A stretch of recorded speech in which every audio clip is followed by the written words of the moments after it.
تیم لخدیم و سیخ مهر هوا هم کسی زا با وید سنن با داوید سنن با سیمیزر سنن با نوحشی ساده کن. فرش 12 متری چید کن 24 متری چید کن لوکیشا چید کن تابلو چید کن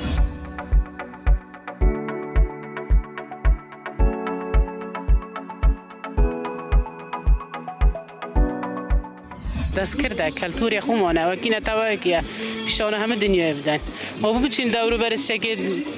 مثلا در بین در اولاد بینی نیره همه کلتوری خواه بید بر همه خواه بید جوانترن بر همه خلقه که که چند مانگه که بر همه کی خمالیم درست کردو که اوی شامپویی که سروشتی و مواد کانی سروشتی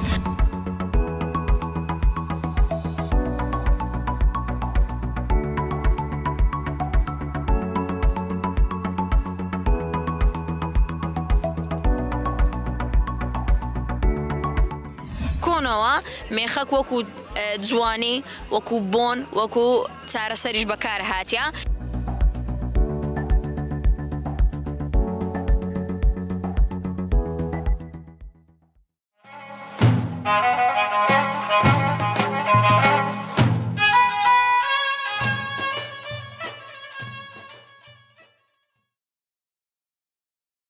پیشه این دستی دنا فولکلورا نتواینده بشکل گله گرینگه و دگل مروان هاتیه حتانی ایرو روژی لور بشکل زیده خلکم بویا و پیشه این دستی آفراندنه و چی کرنه اما جی یک به یک دگل وان بن و بوان رابن که بزانن چی پیشه یکی دستی آفراندنه و دیرو قوام و دگره لسر چه سردمه کی و خلق چوا پیشوازی جیده که و چوایه اونها بر بجناو چونه و دچن یا نه آنجی هاتنه پاراستن هونجی حتی داویاوی برنامه به مربن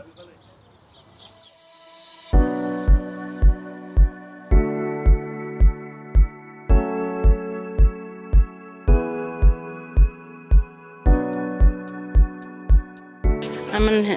سیخمی ساده کم ویان ساده کم کلاوی ساده کم اوی ساده کم اوشتر هیلگا او سیخ منوانا اوش كوايا او كلاوة وانا اوش اوي بو دسمالو ملوان كي سادكم اوش تاني ديكش مسادكم بدستي سادكم لمالا بدرزي موري بو ذكرمو بارسك قماشة كي بو ذكرمو ديدرم لكن خياتي بدرزي تاكي دكم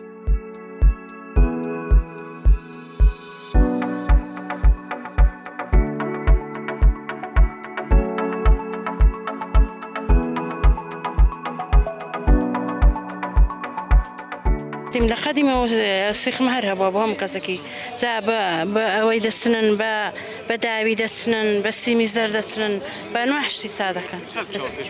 خلق زور باشش ادی اونت چنت دکاری بو بینران باس بکی کابزن تاشی ملوان کیا بوم لیده به اوش دستی دکناوی اوش لا خراقی دست مالوشتی دادن اوانش پشتین دکه زیل کلی دبر دکن لپشتی دبستنای ابو جوانیا ابو جوانیا اونت چی کردن ابو جوانی ساده کن او پشتین لباتی پشتین دی مثلا اما با او پشتین دی دبستن نوع کلی کجا پشتین دی دبستن اونت دکاری بو بینر بیچی کوت بچیو چوا چی کریه بچتش دکیات چی کردن تی او چیش کریمه تسم لبازاری دکرم او قاشانش دسم لبازاری دکرم دکل مورو کان دکرم لمالش بخون بدستی بدرزی و بدستی تاکی دکم داول هم دایک خوش کان دکم بخوان اویشان بکن بین لپیشانگا کان دانشن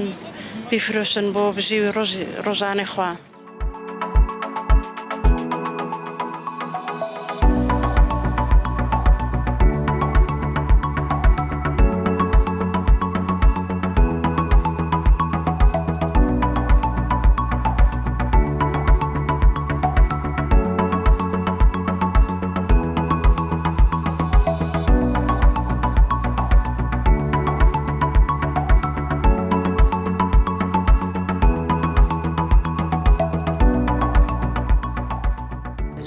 ایرو تا چه پیشه کی دستی چه کریه کو تنشانی بینارین شتي معمل مفورة بحركة هم دست کرده کلتوری مایه ماشین پیشانگاه کردی عرض کرد که خلقه ببینید اوش که دست کرده ما چی وچنه تو دکاری بیجه یک به یک بیجه چی وچنه خوده و قلوت هولیری آها هذا بالباس تو که کشان یا نه اوجی موزیکه او هنجی کوچه رجنه ایدش علم کردستانه بچه تشتکی اونا چید کنه یعنی چه چیده کن تو دکاری خوده او دزیاده آسنی تای دستگاه تای ترتیب کنده چی کرد اوجی حبل اوج داب اوج صوفه هنده فرشاش چیده کن یعنی فرشاش چید کن فرش 12 متری چید کن 24 متری چید کن لاکشا چید کن تابلو چید کن به همون نقشه هر نقشه که به هر کسی که طلبیات هر شکی بکه هم درست که یا رسمه که دینی برسم چی که هی خوب بنا که اینی بازار آنچانه خود بازار پیچک زور اوانی است که خلق پیچک مادی پاشنی انو کنه نکو بعد از کرده کلتوره یعنی زوری قیمته قیمتای بهایه بچه و چه تشتکی چه او که بویتی چی کردن او بنده کرد ها بند که هم هندک ایرانی هم ترکیه هم عراقیش هر سه بنکا چید که هم ریشه میشید نافدا هر سه کا درست که او ماوی کونی ربونا و حیامی کونی ربونا خلکی چه پیشوازی لیکریم والله الحمدلله خلکی زور جان پیشوازی لیکریم که دست کرده کلتوری خومانه و کینه توا که پیشانه همه دنیا بدن ما بچین دورو برسه که مثلا در بین در اولاد بینی نه همه کلتوری خواه بید بر همه خواه بید جوانترن بر همه خلقه کی ام بر همانه اون بو در به ولات جدشنین یا حتی ناخوی ولات یا نه در به هجار بو در به گرانه خلق مثلا در به زور خلق در به زور بهای قیمته بله کسی بیهانی بو چیکرن وان پیشه این دستی نقشه آنجا هم بیشن پیشنیاره که داده و کمبوان چی بکن بله منظمه که اروپی هاد و جا مبخو یعنی تقریبا 40 ابتابله ما بود درست کردن هم منظمه با اروپی بو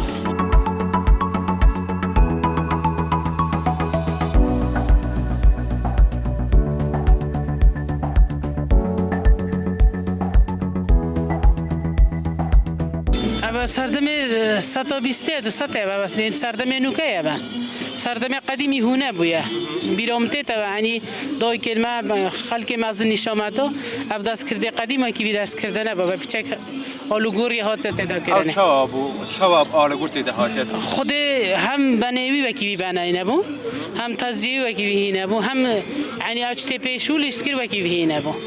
یعنی جوازی بین هر دو لاه بو و سردمه نوکه نیه باشه اونم بندکان دکرن یا هر بخواد چی دکن چون که قدیم برای هر بخواد چی دکرن برای بخود چی دکرن یعنی جن هبو بخوف خیری شاد کرد رئیس تو راین کرد بخود رس که بس نوکه نبو ماتت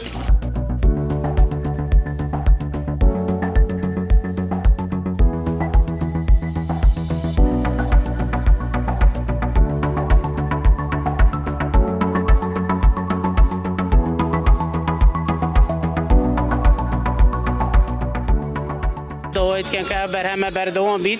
حتى كو يعني ما ماين وكو كرتا برهما بمينيت ابا داس كردا كا كالتورا كا دبي ابك كالتورا بزرنا بي رسنا كردواري نوبي برهما خاصه برهما كي نو خويا دبي ما هيش او رسنا بزرنا كان دويل كان بهمول تشغيلي ما كان هاوكاريا ما كان امكانيات ما كان بزاني بتوانين او برهما بزرنا بلا خوما هرچه کو میزه که لور ما پیشه این دستی نشانی وادان کو اوجی هر وک دنیای کردستان ده او کاری دکن و هر یک جوان به آوایی کی وان پیشه این دستی هم بیشن او پیشه فولکلوری بری و دبن او چی دکن و دافرینه لور باشه که زیده جی گنجن کو زانکو آنجامیش زانینگه داوی بیانینه لور لسر بر همین نوخای کار دکن و باشه که گرینگشی لور نشان خلقی دادن دوی پیشانگاهی ده و امجی هر بواره بن کابزانن او بر همین نوخای چه هاتنه چی کرن و چه چی دکر و دکارن لدروی ولاد جی مفاهیلی برگرن و برفرحتر بکن هونجی هر بمره بن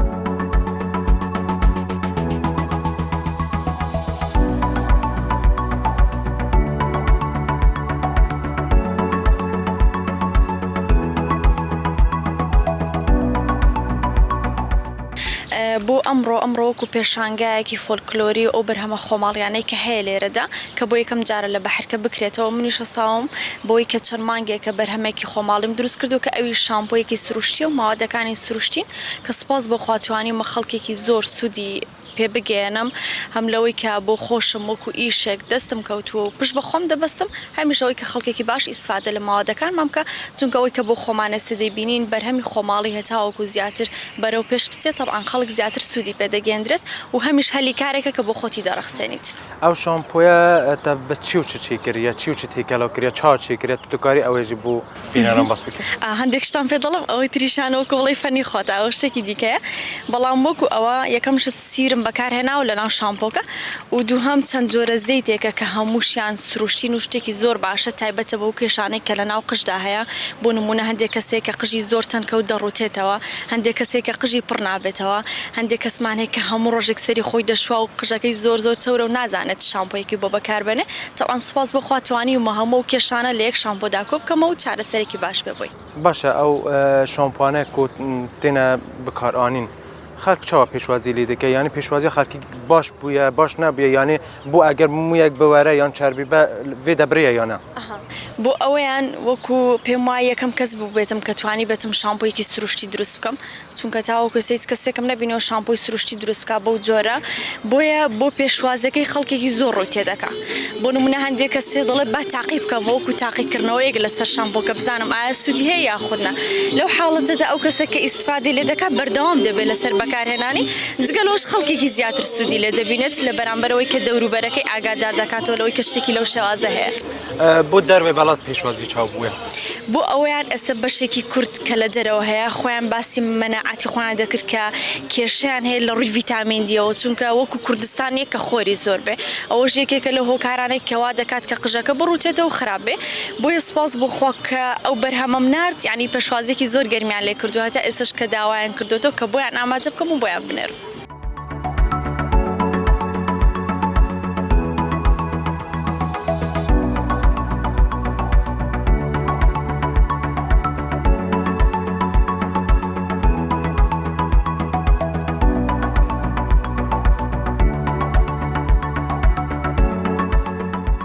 ئامانجیشمان لە کردنەوەی ئەم پێشانگای ئەوە بوو کە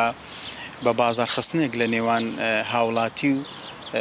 و بەرهێنیان بەرهەمهێنە دروست بکەین لە دەڤەری بەڕانەتی ئەو کەسێک کە دێتن دیارە کە کەلوپەلی خۆی بەدەستی خۆی چای کردیا اینجا کاری دەستیە مەسەلەن بۆ نمونە کابرا هەنگەوانە مەسەلەن کابرا سپاییە وەکو ماست و ئەو شتانە دەینی دەیفرۆشی ئەماش لە بەرامبەر ئەمە مێزەکانیشمان بۆ بێ بەرامبەر بۆ دابینکردنە شوێنەکەمان وەرگرتێ بۆ ئەوی بۆ بتە تەشجیعک اینجاگە سەرکەوتوو بین لەوەی دیاریش بووکە لە نەتیجەی دوێنێ تا ئەمڕۆ خەڵکێکی باش هات پێشوازیی باشمان لەو بابەتە لێکرایە و فرۆشێکی باشی هەبووە بۆیە هەمە هەوڵ دەدەین بۆ ساڵی دادێ بە شێوەزیش جوانتر و فراوانتر بکەین کە ببێتە دووەمین پێشانگای بەڕانتی بۆ بەرهەمە خۆماڵیەکان.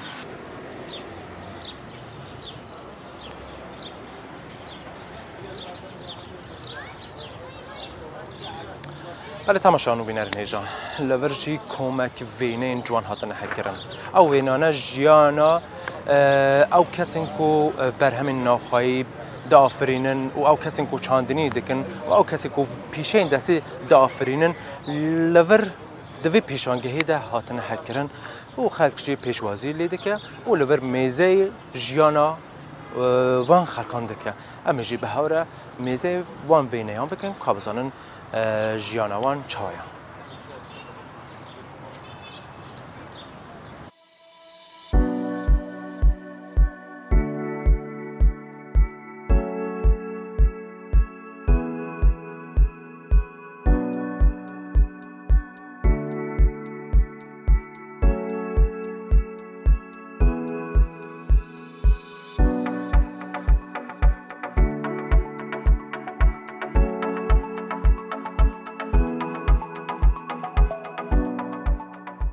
ئێمە پێشانگایەکی وێنەی کللتوری دەڤەری بەڕانەتیمان کردو وەکو بەشی ڕۆشنبیری بەحرکە ئەویش تعبیرێ لە ژیانی خەڵکی بەڕانەتی کە ئەم خەڵکە کاتی خۆی چۆن ژیاوە چۆن پیشەی کردووە مەسەلەن چۆن بەرهەمی بۆ خۆی دروست کردووە ئەمە دوای سەیری بکەن کە تابلۆکان لەبەر چاوتانە شتێکی باشمان کردە هیوادارین بەدڵی هەموو لایەک بێتن.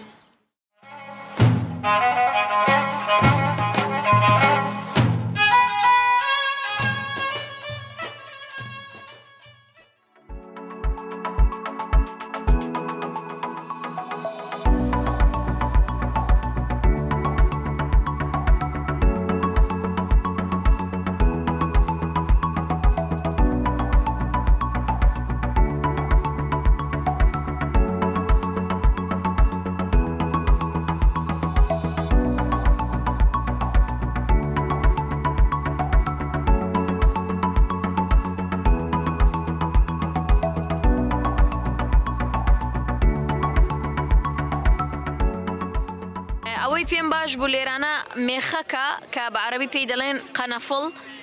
بە مێخەکی هەندێک کەلوپەلی جوانکاریمان دروست کردیە.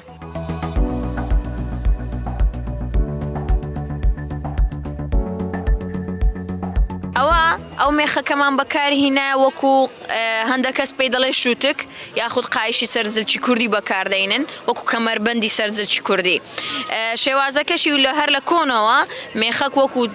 جوانی وەکو بۆن وەکو چارەسەریش بەکار هاتیە، بەڵام ئێمە وەکو جوانکاری بەکاری دێنین لە ئێستادا وەکو ئەوەی کە زیندوی بکەینەوە شتێکی فۆلکلۆری کوردیمان هەیە.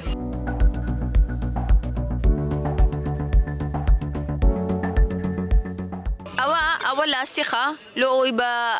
یعنی هەر کەسێک لە هەر سایزەک بی قیاسەک بی دەتوانین لەبەری بکاتن لە بۆ توندکردنیشە و لێرانە مێخەکەکەمان بەکارینە لەگەڵ زەنجیانێ وەکو جوانی زەنجانەکە وەکو جوانی بەکارمانینە. بەڵێ هەمویان لە ماڵێ دروست دەکەن.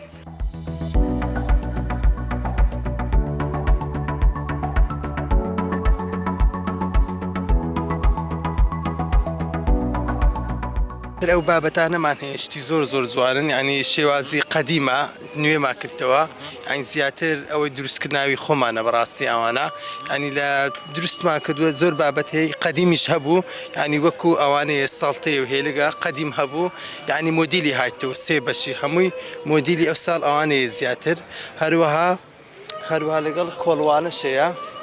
ینی ئەو کۆڵوانانە یار خۆمانەوەمان دروست کردووە هینامان لەسەر شێوازی کەون ناردشنا لەسەر شێوازی کەون خۆمان دروستمان کردووە. بەڵێ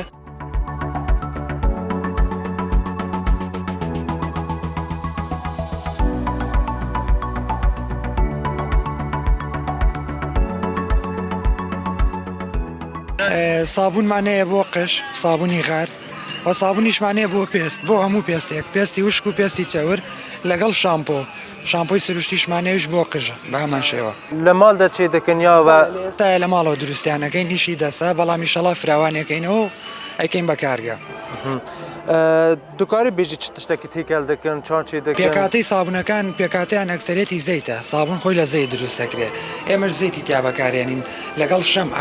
شەمعی هەنگ ئەویش بۆ کرێمات و شتەکان بەکارێنین. خەڵکەوە پێشوازی لە دیکە خەڵک پێی باشە زۆر شتەکەش هەموو کەس ئاشنای نییە بەڵام